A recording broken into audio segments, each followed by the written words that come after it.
Good morning. Welcome to Horizon Unitarian Universalist Church.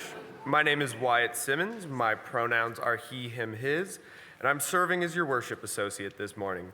I'm joined by our worship leader, Reverend Chris Rothbauer. His pronouns are they, them, their. We are excited to welcome you to our worship service this morning. We're glad to have you with us, whether you're joining us in person or virtually, whether you're here for the first time or whether you've been here longer than you can remember. Here at Horizon, we are welcoming to all people, to all faiths or to of no faiths in particular. Whomever you are, whomever you love, wherever you are in your journey, you are welcome among us. As a community, we are also welcoming to the sharing of joys and sorrows and concerns. You are welcome to fill out a joys and sorrows slip on the table near the Welcome Center, in the pockets of your chairs, or on the joys and sorrows table in the front of the sanctuary, and/or you are welcome to light a candle. This can be done anytime before the service or at the beginning of service throughout the offertory. And we have a few announcements, so I'd like to invite Alan up real fast. Okay, I know you think we missed Fashion Week, but we didn't. Alan Gann is wearing Kent Darwin. Very stylish.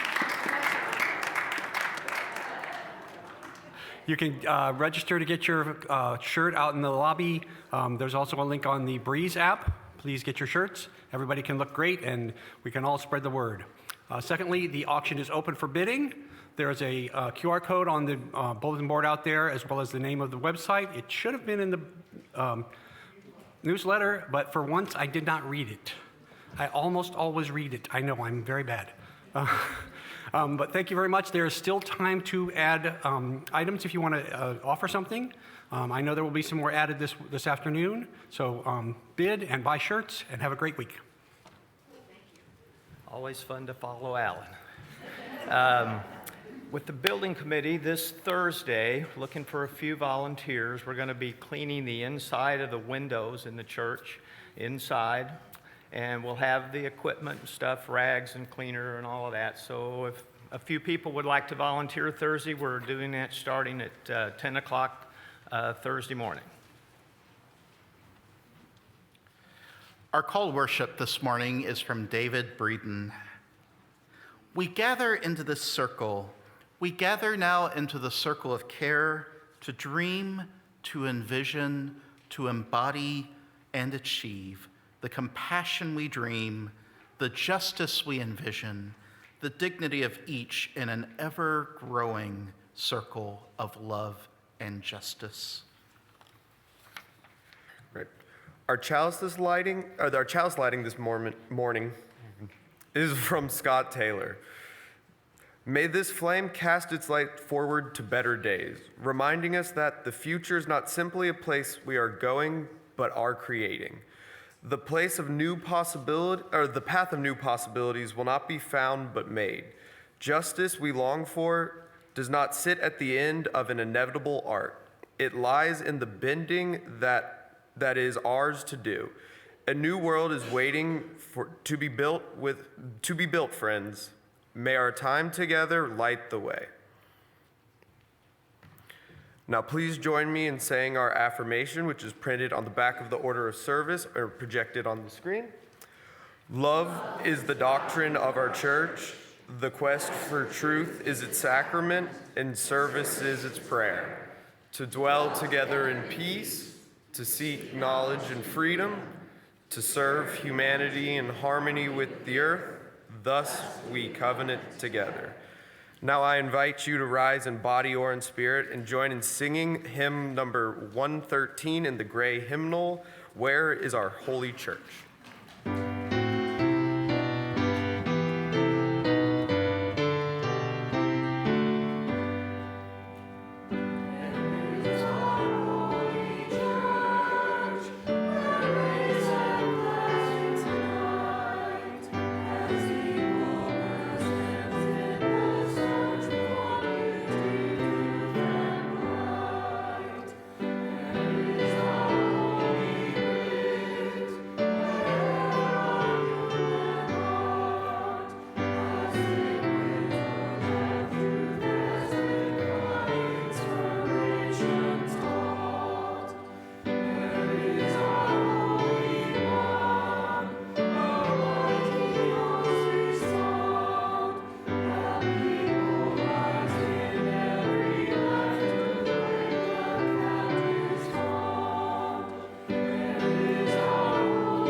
Every week, Horizon collects shelf-stable food items and personal care products for MetroCrest services.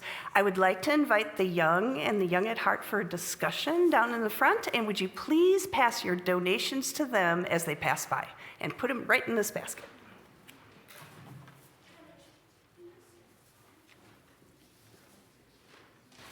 All right, we have some shy people, so that means I'm going to have to have this discussion with the whole congregation, and that's fine. Oh, here comes some stuff.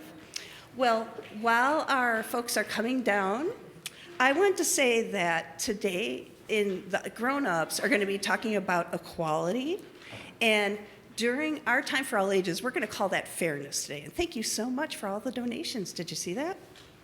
And so could I ask, I'm going to call on some of the people here in the front row, what does it mean to be fair? Like, do you know it when you see it? Have any of you ever been treated unfairly? Folks in the seats can raise their hands. Have you ever felt like you've been treated unfairly? Yeah, I think a lot of us know in our hearts what fairness feels like. But is fair the same thing as equal? Do you think fair is the same as equal? What do y'all think? I got some yeses, some nos. Okay. Well, okay.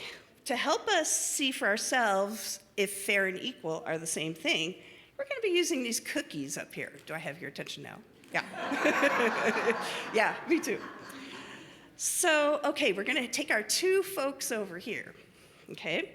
So I'm going to say the person in the floral shirt, and the person with the fish on their shirt, and the person with the stripes on their shirt. Okay? So you each have 5 bags of cookies. So is it fair for each of you to get 5 bags of cookies? Yes. Okay, we have a yes. Well, what would you believe if I told you it might be fair or it might not? Or maybe it depends. All right, you ready? Let me show you some things that maybe won't make it fair. Okay, so I want to ask you some questions. Okay, person in the fish shirt, what did you have for breakfast? Nothing. Okay, nothing for breakfast. Did you have breakfast? Person in the striped shirt? Yes. So this is the floral shirt. This is the striped shirt. This person had this person had breakfast. This person did not. So I'm going to move some of these over here because don't you think it's fair that if somebody didn't have breakfast that they should get more cookies? Maybe, okay. So it looks, but here's another thing. The person in the striped shirt looks a little bit younger to me than the person in the floral shirt. And young people, you're growing, right? You run around a lot. You need lots of energy, right? Yeah. Ooh, this person is 6 years old. So maybe they do need the crackers because they're growing really, really fast. Okay, maybe that's it. But now let's pretend the person in the fish shirt is gluten intolerant. That means you can't eat anything like wheat, right? And that's what the crackers are made of. So that would mean the person in the fish shirt can't eat any of these crackers. And I know they're so delicious, aren't they? So is that fair now? Is that fair that the person in the fish shirt didn't get any crackers at all? What do you think? No, the person says no. Yeah, so we have lots and lots of things to think about when we talk about equity or fairness, for sure. All right, so as you can see, it turns out equal is not the same thing as fair. Equality is a good thing. When we talk about people having equal rights, that's good. If we talk about people being equal because they have inherent worth and dignity, that's good too. But as we saw, though, fairness is different. Fair doesn't mean we get the same thing. Fair means that we go beyond what's equal, and instead we ask lots of questions like who had breakfast, who needs more, that kind of thing. It is really complicated. I have to admit, fairness is complicated. And as Unitarian Universalists, we talk about justice. When we use words like justice, often we're talking about fairness. When we see that something's unfair, we believe in stepping up and saying so, like our two folks over here have. Thank you so much. And just like that, we have to think about ways to divide up the cookies, and sometimes we need to know how to make things fair. Fair doesn't mean equal. And this can be complicated, but that's the wonderful thing about Unitarian Universalism. We believe in equality and fairness, even when they're different. Now, I don't know about you, but this is bothering me that one person has way too many cookies. And I promise we'll be serving these as a snack in the back. So thank you so much for your answers. Thank you so much for participating. And let's go to the back now. Let's sing us out.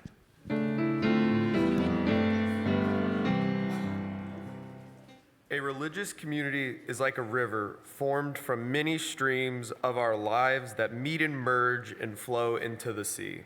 As members and friends of this religious community, we share our time and energy, our creativity, imagination, and vision, our talents, skills, and gifts, in the streams of our individual lives to create a river that is both deep and broad. A river that is made of many streams, sustains life, and refreshes the land in which it flows. Let's start that over. All right. But the river of this community also depends on our shared financial support, and that makes real our shared values and vision. We will now receive the offering for the support of this religious community and its works in the world. You are invited to give generously and joyfully as you are willing and able. Thank you to our members and friends who give and pledge electronically. If you would like to give electronically, you may do so on the Breeze app or online at horizonuu.org/donate. The offering will now be joyfully given and received. Thank you for your generosity.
A reading from the Australian Human Rights Commission.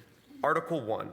The Universal Declaration of Human Rights states all human beings are born free and equal in dignity and rights. That sounds like a good thing, but if we are all equal, then why aren't we all treated equally? And is treating every person exactly the same always the best thing to do? To answer this question, it's important to think about the differences between equality versus equity. Equality is recognizing as human beings, we all have the same value. This means we have the same rights, and we should all receive the same level of respect and have the same access to opportunities. This isn't just a nice idea, but there are actual laws supporting this. Equity is about everyone achieving equal outcomes. We all have the same value and deserve a good life, but we all start from different places. We are all wonderfully different and experience the world in our own unique way. It's because of these differences that we sometimes need to be treated differently from others to live safely, healthfully, happily, and equally. This means that we need to look at what individual people and communities need in order to achieve equity. For example, equality would be giving everyone the same type of ladder to pick mangoes at the top of the tree. Equity would be realizing not everyone can use the same type of ladder and provide other ways for them to reach the mangoes at the top of the tree. It doesn't matter who you are, where you come from, where you live, what you look like, what you believe in. Every human has the same value. It is deserving of the same opportunities. Creating a world that is fair for everyone is up to all of us. We can help by looking out for each other, showing one another respect, and thinking about different ways, the different ways others may experience the world. I was talking to someone at Theology on Tap last month about the origins of the board game Monopoly. Now, Monopoly was originally intended as a biting satire and critique of unrestrained capitalism. You see, the game is designed intentionally so that all players start off equal with all the same amount of money and property, but depending a little on the choices they make and a lot of pure luck of where the dice allow them to land, it is possible for one player to end up completely dominating the game to the point that it's nearly impossible for other players to come back. Though everyone starts off equal, someone will likely cruise to victory not through strategy, but through pure luck. For example, the most infamous way for a player to dominate the game is to buy both Park Place and Boardwalk, the most expensive properties on the game, and keep building until both properties have hotels on them. Once this is accomplished, any player who lands on one of the properties is likely to have to hand over a significant amount of their money on hand in rent just to keep playing the game. In the end, players who are barely hanging on are taken out because the roll of the dice just happened to land them on a blue property. Now, not everyone always gets Park Place and Boardwalk. There are thankfully some games where no one ever has the chance to buy them. But it is all chance. For me, this example in and of itself illustrates quite nicely why the idea of equality, at least when we still live in an unequal world, is flawed. Even though, yes, we are all equal, it is unlikely to stay that way for long in an unequal system, as people will naturally use the luck of their own life and circumstances and families they were born into in order to get a leg up on others, as it were. And who can blame them? If I'm playing Monopoly with you, I am going to try to get Boardwalk and Park Place. But we live in a world where scarcity mentality abounds, and many people are scared that if they don't take what they need to survive, others will take it, and they won't have enough. Only, like in the game, they don't just take what they need for survival, but so much that others can't survive. What would it be like if you won Boardwalk and Park Place and then just said, "Oh, you can stay here for free because you're about to get knocked out of the game"? The situation would be bad enough if this was all there was to the story. But I think it goes beyond equality. The reality is that living life for many people is often like playing a game of Monopoly as if someone's already bought Park Place and Boardwalk, built hotels on it, and then turned all the other properties into Park Place and Boardwalk as well. And they're planning on giving these properties to their children when they die. ensuring that most of us will never even have the slimmest chance of catching up. So, giving you your starting wage and setting you off on your own path is futile. In the world we live in, merely bringing people up to equality isn't a solution to seriously address the injustice in the world.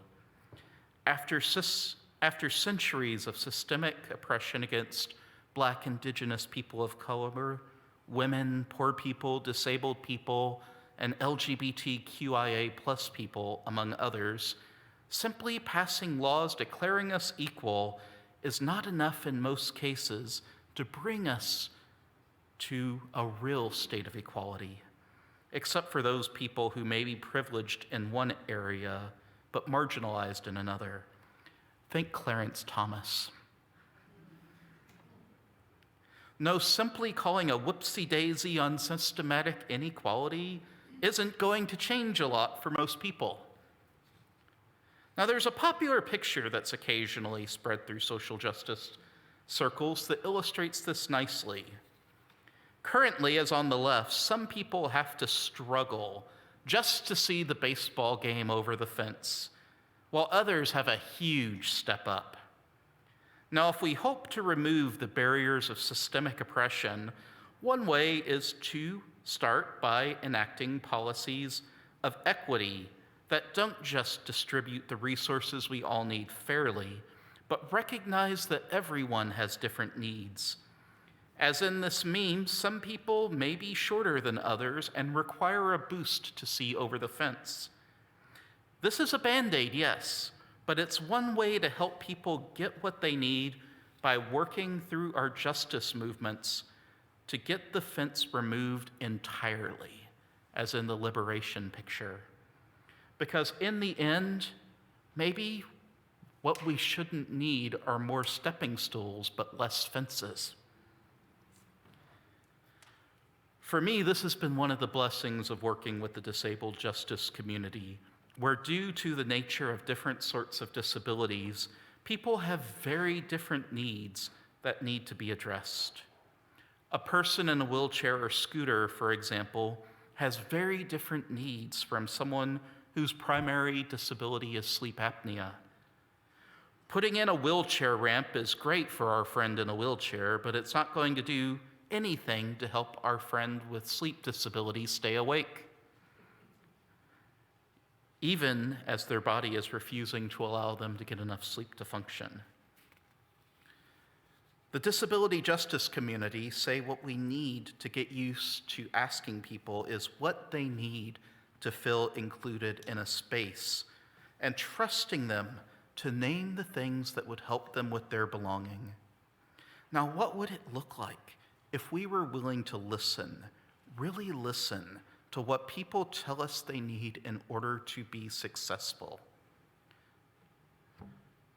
Like the disability justice movement, other marginalized groups have needs to help them succeed. For some, it's recognizing that different cultures have different ways of doing things that aren't wrong, just different. Other people will need to feel trust in the group they are in, to know that it's truly safe and that they are able to be themselves. And yet others will just know that people who don't share their identity won't try to fix them. I could go on and on, but the gist is there is much work to do within our communities to ensure that we're acting from equity.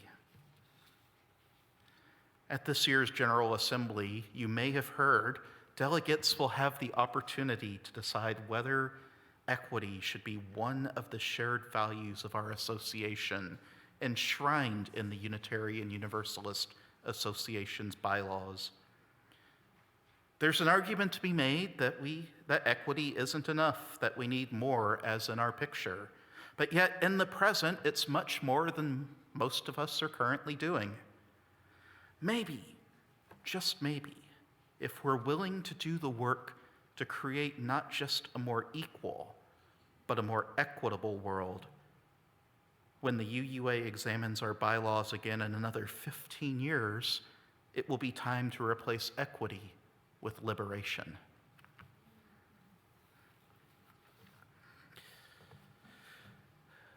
We now take time to honor the sorrows and joys of this community, knowing that we are interconnected and what affects one affects us all.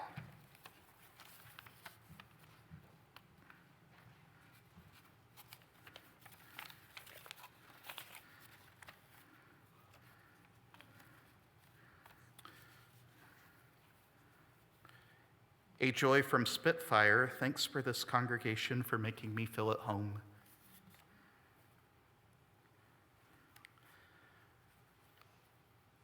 An anonymous sorrow for those victims of the Kansas City shooting following the Super Bowl party, but joy to the players now sending money to back gun control laws and mental health programs.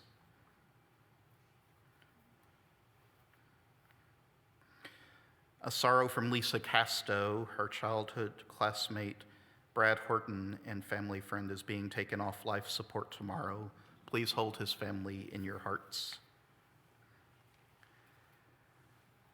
An anonymous sorrow, please pray for my boy's health.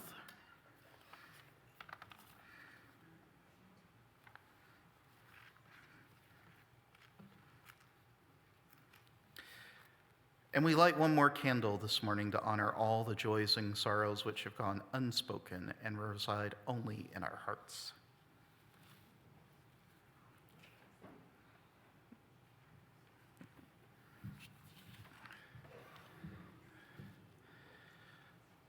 Please join me in the spirit of prayer and meditation in whatever way feels right with these words from Karen G. Johnston. After the reading, we'll have a space of silence, which will be broken by our responsive hymn, number 1013 in the Till hymnal, Open My Heart. Spirit of life and love, our hearts are overflowing with lamentation and longing. Longing for a world with more hope and less despair. Longing for more happy hearts and fewer hungry mouths. Longing for a life of more connection and less isolation. Longing for a brave love, a growing seed within us, spreading far and wide. Longing for a future of less consumption and more compassion. Actually longing for that now. Longing for a government that quells hate and violence more than generates it. Longing for elected representatives that speak truth. Longing for a nation that acknowledges its injustice and works to make them right. Longing for a present with each of us doing what is ours to resist racism and other forms of systemic oppression. Longing for companions to give us courage that we might be the people these times require to bring about beloved community. In this circle of caring compassion, we hold those who have shared their joys with us, for each shared joy is a form of nourishment for all of us.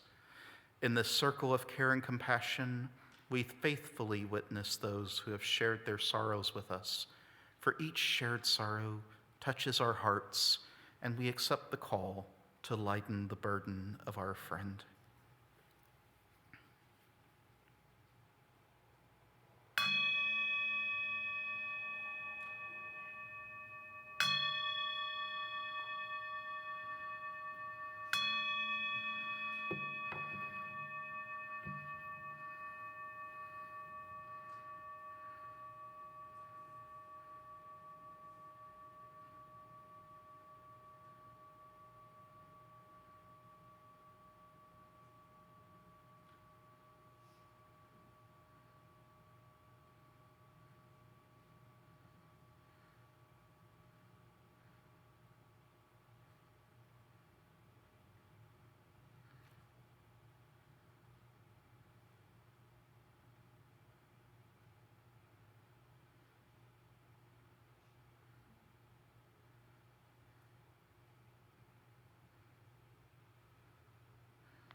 Blessed be.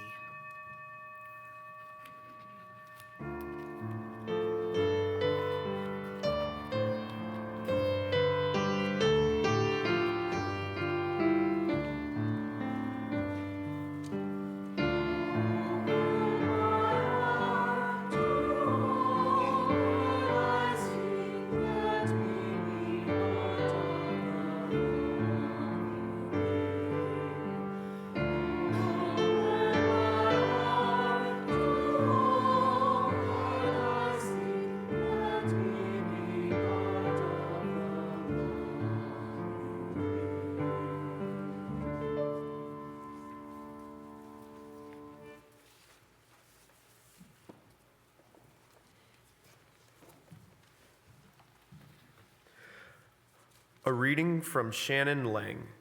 I love my congregation, but as a black woman, before I enter the doors of my church or a committee meeting, I often feel like I have to put on my armor. Chances are someone is going to say something hurtful. They're not going to mean it, but it is going to happen, and I've got to grit myself for the unintended pain that will come. I love my siblings of faith, and I know they love me too, but it happens time and time again.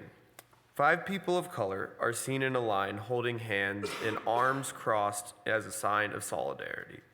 I am not alone in this. It's a common experience for black and other UUs of colors. I identify with the findings of a 2018 survey that the BLUU, Black Lives of Unitarian Universalism, conducted of black UUs. Most black UUs feel a deep sense of isolation and rely heavily upon social media to connect with other black UUs. Black people tend to become a part of UU congregations because of the theology, not because of the community. A white dominant culture gets in the way of their communal experience and serves as an exclusionary force in church life. Simply put, black people, when they show up in ways that are culturally divergent from white people, white middle to upper class culture, do not feel welcome. The impact of these experiences, regardless of intention, is clear. The lack of black and brown faces in our spaces speaks volumes. In contrast, when I attend a BLUU worship service, which is black-only sacred spaces, I feel like I'm at home and am comforted. I am nourished. I do not have to explain myself. I do not have to address microaggressions. I do not have to say, I'm sorry, but you really can't say that, and here's why. Instead of having to enter a place gridded with armor for protection, I can enter a place with an open mind, heart, and soul. I hope that every member of each UU congregation pledges to do their individual anti-racism and anti-oppression work, that every member searches honestly within them and analyzes their part in creating an atmosphere that has been historically unwelcoming to black and brown siblings of color. In order to be a truly welcoming community, the systems of power and privilege that exist in our space needs to be actively dismantled. Together, we can welcome radically, but only if we are willing as individuals and as a movement to do the hard work that comes along with it.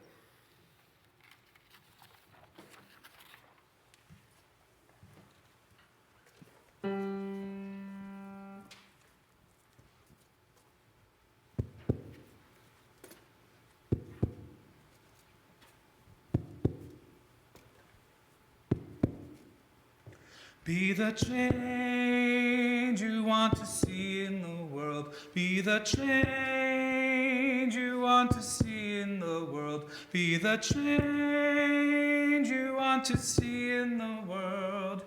And change will come to you. Be the change you want to see in the world. Be the change you want to see in the world. Be the change you want to see in the world, and change will come to you. Be the voice you want to see in the world. Be the voice you want to hear in the world. Be the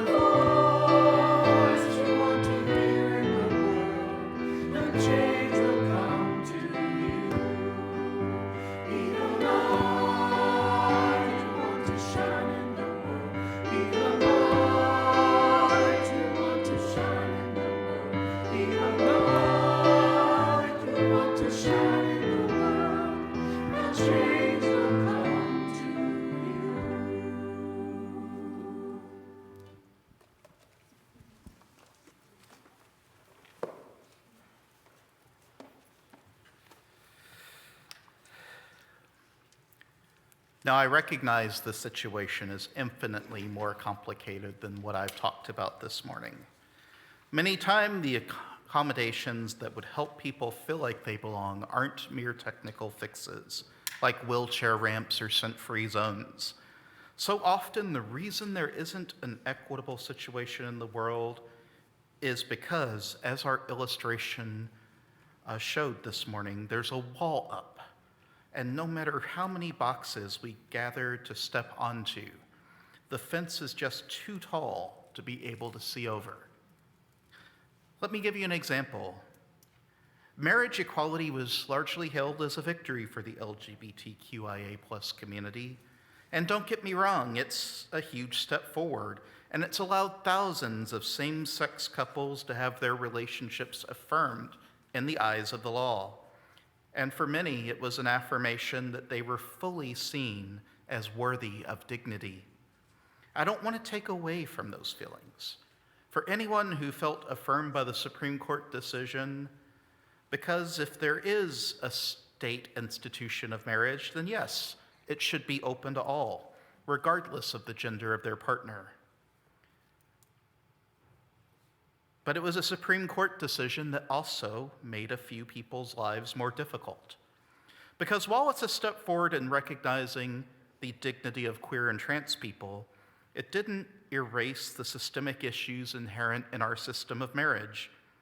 For example, because of the previously inequitable systems of justice, many corporations had been offering benefits, including medical insurance, for unmarried partners of any gender. Following the Supreme Court decision, many of these corporations have chosen to roll back their unmarried partner benefits, forcing some to choose between marrying a partner or losing their medical insurance.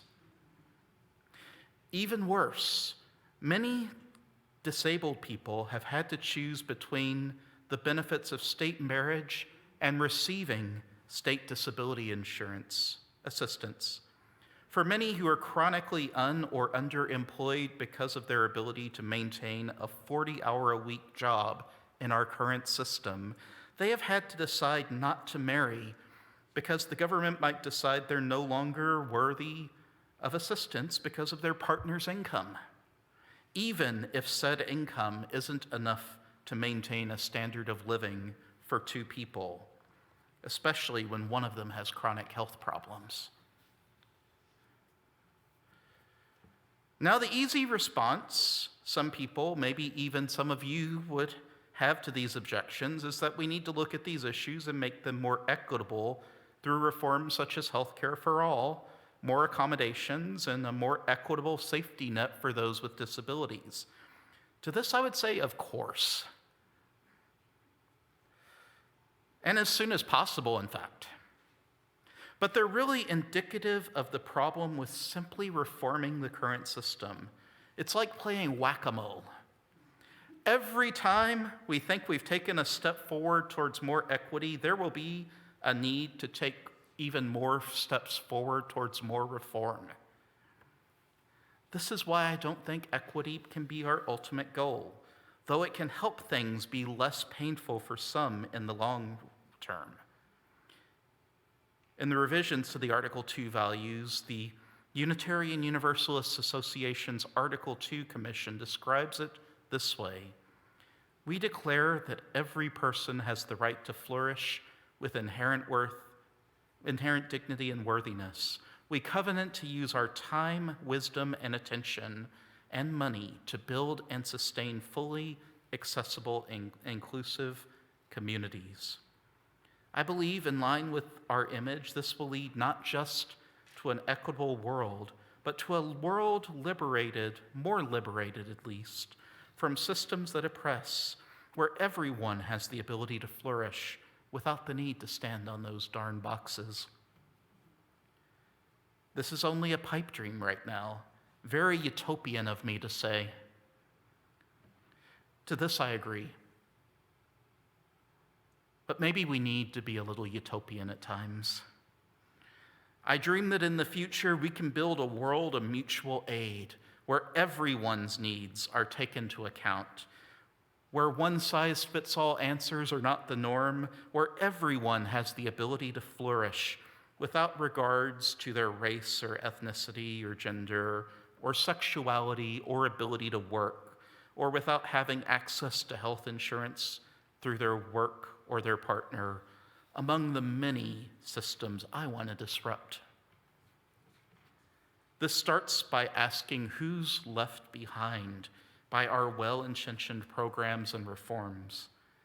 This is the work of social justice and legislative change, but I want to propose that just as Peter Kropotkin proposed in my quote last week, that we can begin to build systems of justice at home, we can practice this right now by learning to be preemptively equitable, learning to build beloved community that can become a beacon to others of the sort of life that's possible if we're willing to work towards it.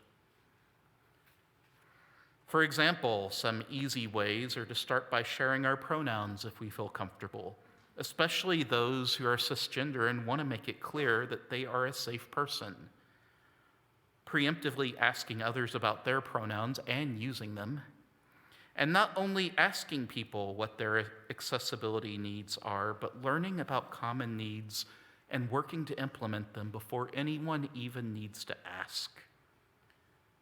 For instance, there's now an entire article on the UUA's worship web about why we need to use microphones without being told that there's a person in the room with a hearing disability. It's a way to practice radical welcome and equitable hospitality, because even if I don't have a hearing disability, maybe there's a crying child next to me. Or maybe I'm just not on my A game today. It's not always a parent who can and can't hear without a microphone, and some people may be uncomfortable disclosing this.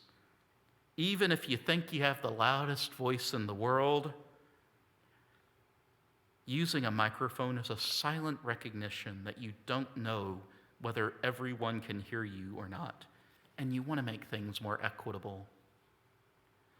Now, I don't have time to talk about all the things we can do to dismantle that wall so everyone can see equally. And in fact, I think there might be a service coming up in about a month on radical welcome, so I don't want to take all their thunder. But then, and only then, when we're able to look and ask if everyone has an equitable way to make it in the world, can we all be treated truly equal? Equity doesn't take away from me. I can still see over the fence, even if I allow someone else to. But instead, it affirms the inherent worth and dignity of every person. It needs us to ask what we can do to tear down that barrier piece by piece, because if not us, who? And if not now, when?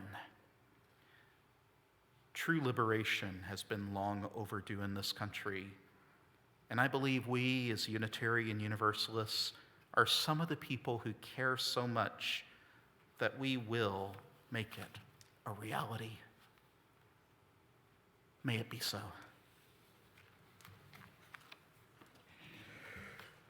We extinguish this flame, but not our commitment to welcome radically, love boldly, grow spiritually, and serve courageously. We do this because we envision a community filled with compassion, helping all to thrive in a just world. I would like to invite you to rise in body or in spirit and join us in singing the closing hymn, hymn number 1018 in the Teal hymnal, Come and Go With Me.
Our benediction is by Tess Bomberger. May we go forth to meet oppression with freeing justice, hatred with healing love, and despair with unfailing faith. Amen. Blessed be, and go in peace.